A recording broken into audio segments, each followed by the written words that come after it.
بسم الله الرحمن الرحيم، والصلاة والسلام على أشرف المرسلين سيدنا محمد وعلى آله وصحبه أجمعين. حلقة جديدة وأخبار جديدة تخص النادي الأهلي ونادي الزمالك. بس قبل أي كلام أتمنى من حضراتكم نوصل الفيديو ده لأكبر عدد ممكن من اللايكات، واللي لسه ما اشتركش في القناة أتمنى تنورني وتشرفني وتنزل دلوقتي حالا تعمل اشتراك في القناة وتفعل جرس التنبيهات عشان خاطر يوصلك أخبارنا الحصرية أول بأول. خلينا نبتدي بأخبار النادي الأهلي. كولر يعالج نقص التركيز للاعبي الأهلي قبل مواجهة فيوتشر في الدوري. كلنا عارفين إن النادي الأهلي ظهر في المباراة الماضية في حالة للاعبي النادي الأهلي، حالة من عدم التركيز، وكان في غضب كبير جدا جدا من مارسيل كولر عقب المباراة. فالنهاردة كولر في مران اليوم عالج بشكل كبير حالة نقص التركيز للاعبي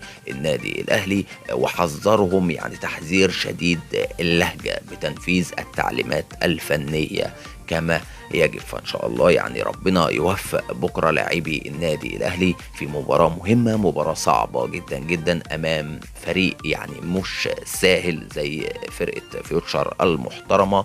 ان شاء الله النادي الاهلي يحقق النقطه رقم 21 من 7 مواجهات، وتبقى العلامه الكامله في اول 7 اسابيع او 7 مواجهات في الدوري المصري الممتاز. غيابات الاهلي عن مباراه فيوتشر: عندنا للإصابة طاهر محمد طاهر وبيرسي تاو وعمار حمدي. عندنا بقى الأسباب فنية: محمد محمود وزياد طارق ومصطفى سعد ميسي. أيمن أشرف لسه لحد دلوقتي ما تحددش موقفه من دخول القائمة بتاعت المباراة من عدمه. الخبر اللي بعد كده: عودة محمود متولي لتشكيلة النادي الأهلي الأساسية بداية من مباراة فيوتشر غدا. محمود متولي لاعب مهم جدا جدا لكل جماهير النادي الأهلي، لاعب مميز جدا جدا في مركزه، يمتلك هدوء كبير جدا جدا أثناء بناء الهجمة.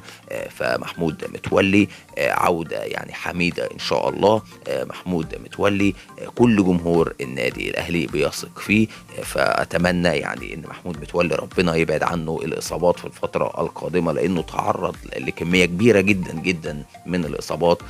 وكل جمهور النادي الأهلي بالنسبة له لاعب زي محمود متولي لاعب مهم جدا جدا. الخبر اللي بعد كده: خزينة النادي الأهلي تنتعش ب250,000,000 دولار. طبعا بدر بنون اللي شارك مع المنتخب المغربي في كأس العالم تسبب في انتعاش خزينة النادي الأهلي ب250,000,000 دولار.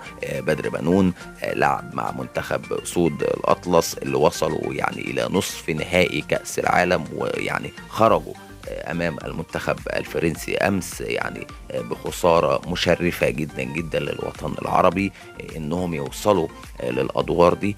فمنتخب المغرب شرفنا، وبدر بنون انعش خزينه النادي الاهلي. كده اخبار النادي الاهلي انتهت. نخش بقى على اخبار نادي الزمالك. فيريرا يستعد لمباراة البنك الأهلي غدا. النهاردة فيريرا كان بينفذ جمل تكتيكية خاصة بمباراة البنك الأهلي.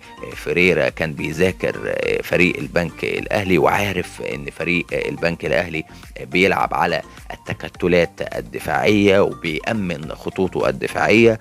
ففيريرا النهاردة كان بيوجد حلول للتكتلات الدفاعية اللي هتقابله بكرة. المباراة إن شاء الله هتكون في الساعة 5 مباراة الزمالك والبنك الأهلي. ففيريرا النهاردة ادى تعليمات فنية كبيرة جدا جدا لبعض لاعبي الزمالك، تدريبات لفك التكتلات الدفاعية. في بقى خبر تاني بيقول ان مصطفى شلبي لاعب الزمالك اتعمل له برنامج تدريبي خاص النهاردة.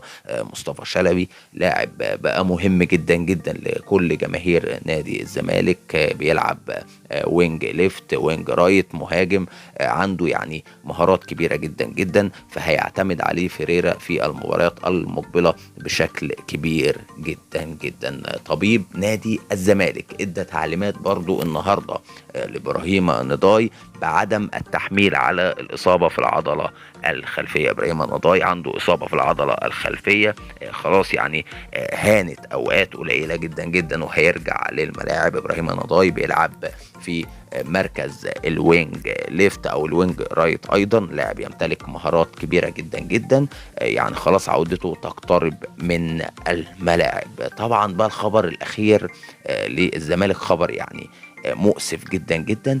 سامسون اكنيولا مهاجم الزمالك الافريقي بيهدد بفسخ تعاقده. سامسون اكنيولا يعني تعرض لمشادة كبيرة جدا جدا بينه وبين احد المسؤولين في نادي الزمالك، فهدد المسؤولين كلهم وقال لهم انا ممكن افسخ تعاقدي دلوقتي حالا، انا محدش اتكلم معايا بالطريقة دي ومحدش اتكلم معايا بالاسلوب ده. يعني غالبا يعني المسؤول اللي اتكلم مع سامسون اكنيولا هو امير مرتضى منصور، لان في رغبة كبيرة جدا جدا من امير مرتضى منصور لرحيل سامسون اكنيولا. دي كانت اخبارنا النهاردة، اتمنى يعني اكون ما طولتش عليكم، وفي النهاية بشكركم شكرا جزيلا، والسلام عليكم ورحمة الله وبركاته.